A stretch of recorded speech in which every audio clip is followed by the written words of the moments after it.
Olá, obrigada por estar aqui. Se você me encontrou, é porque está querendo uma história para distrair a mente e dormir com tranquilidade. Escolhemos sempre histórias leves, pois caso você durma no meio dela, seu subconsciente vai registrar coisas que não vão atrapalhar o seu sono. Se você está aqui pela primeira vez, se inscreva em nosso canal. Agora que nos encontramos, a gente não pode mais se perder. Ative o sininho para receber notificação de novas histórias. Vamos lá? Deite-se confortavelmente. Coloque os fones de ouvido e feche os olhos. Se o dia foi agitado, respire algumas vezes, puxando o ar pelo nariz. Segure um pouquinho e solte suavemente pela boca. Faça isso algumas vezes.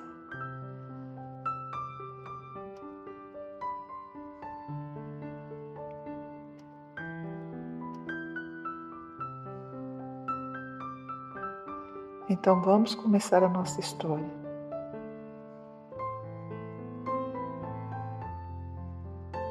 Osíris, filho de Geb, representando a luz, e Nut, que representa a noite, nasceu em Tebas, no Alto Egito. No momento do seu nascimento, uma voz misteriosa é ouvida anunciando a chegada do Senhor do Universo, que traz uma expressão de alegria.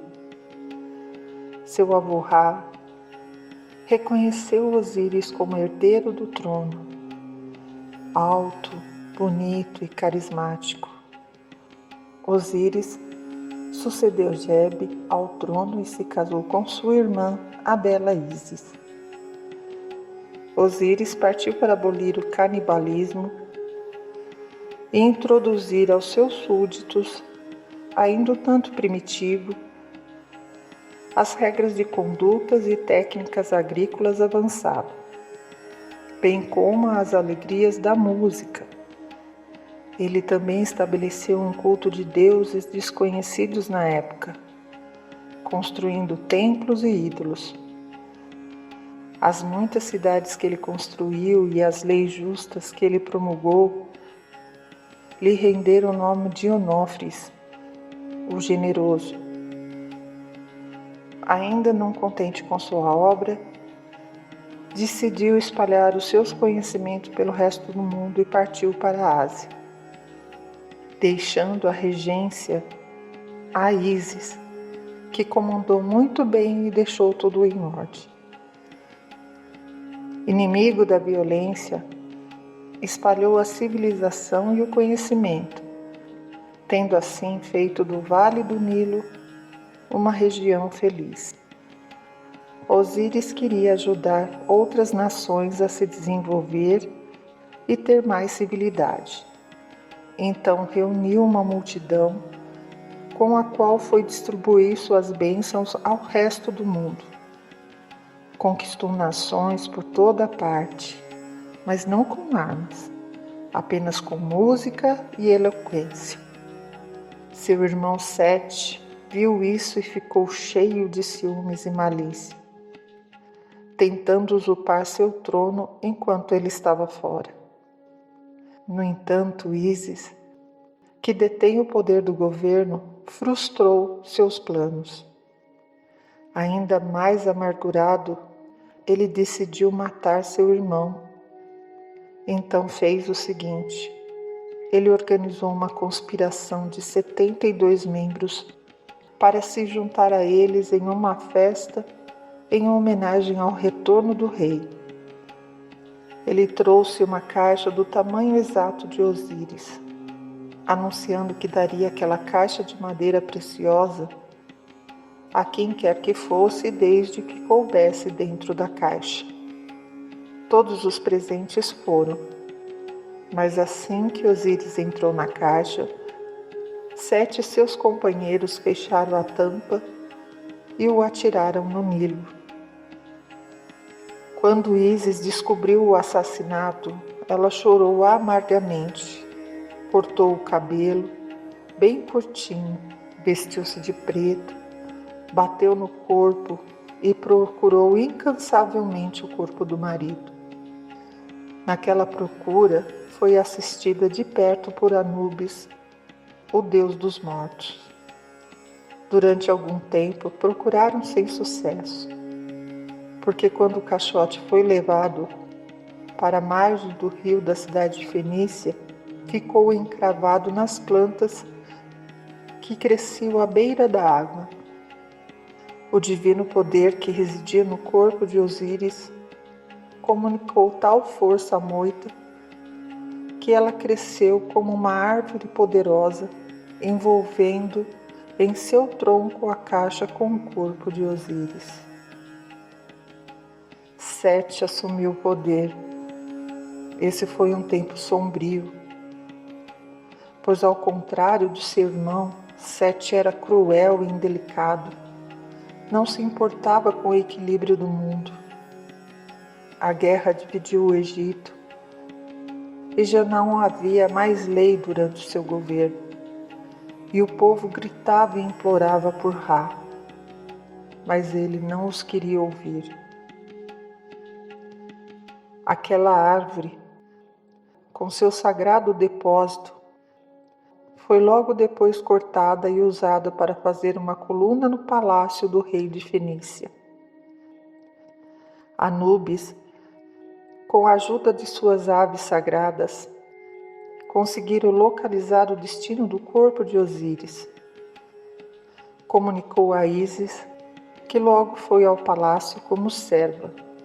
Sendo admitida, libertou-se do seu disfarce e apareceu como deusa, cercada de trovões e relâmpagos.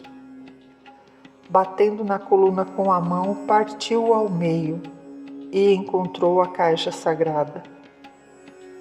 Ísis levou a caixa de volta para o Egito e colocou-a na casa dos deuses. Ela se transformou num pássaro, voou sobre o corpo sem vida de Osíris e lhe lançou um feitiço. O espírito de Osíris entrou nela e concebeu um filho, cujo destino seria vingar seu pai.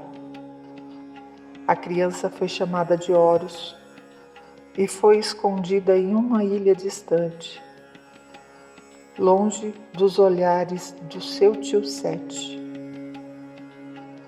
Ísis então foi até o sábio Tote, o deus da magia, e implorou sua ajuda. Ela pediu a ele que usasse mágica para trazer Osíris de volta à vida. Tote e Ísis juntos criaram o ritual da vida, que permitia que os seres vivessem para sempre após a morte. Mas antes que Tote pudesse trabalhar em sua magia, Sete os descobriu. Ele roubou o corpo de Osíris e o cortou em vários pedaços, espalhando-os pelo Egito, para que Osíris nunca mais pudesse renascer. Ísis não se desesperou e implorou a ajuda de sua irmã para ajudar a encontrar os pedaços de Osíris. Elas procuraram por muito tempo, trazendo cada parte para Tote. E quando todas as peças estavam juntas, Tote foi até Anubis, senhor dos mortos, para ajudar a trazer Osíris de volta ao corpo. Anubis juntou e costurou, lavou e embalsamou o corpo de Osíris, enrolou em linho, e Tote lançou o ritual da vida. Quando a boca de Osíris foi aberta, seu espírito entrou e ele viveu novamente. Anubis sabia que nada que tenha morrido, nem mesmo um deus, poderia voltar a andar na terra dos vivos. Anubis levou Osíris para o mundo inferior e lhe entregou o trono. tornando-o senhor dos mortos. Osíris seria responsável por mandar os justos para a terra abençoada e condenar os perversos. Sete soube que Osíris estava novamente vivo. Ele ficou irado, mas sua raiva logo passou ao saber que Osíris jamais poderia pisar na terra dos vivos. E ele, Sete, sentaria eternamente no trono dos deuses. Enquanto isso, Horus crescia com valentia e força, escondido na ilha. Quando ele ficou adulto e preparado, sua mãe lhe deu uma forte magia para usar contra Sete, e Thoth o presenteou com uma faca mágica. Horus procurou Sete e desafiou-o para o trono. Sete e Horus lutaram por muitos dias, mas no final Horus o derrotou, mas não o matou, pois derramar o sangue do seu tio não o faria melhor que ele. Por não ter aniquilado o tio, Horus e Sete reivindicaram o trono, deixando a decisão nas mãos dos deuses. Os deuses foram procurar o conselho da sábia Neith, deusa da guerra e da caça, que afirmou que Horus era o legítimo herdeiro do trono. Horus mandou Sete para a escuridão e governou o Egito. Durante todo o reino egípcio, os faraós legitimaram seu direito ao trono, dizer-se ser o próprio Horus vivo.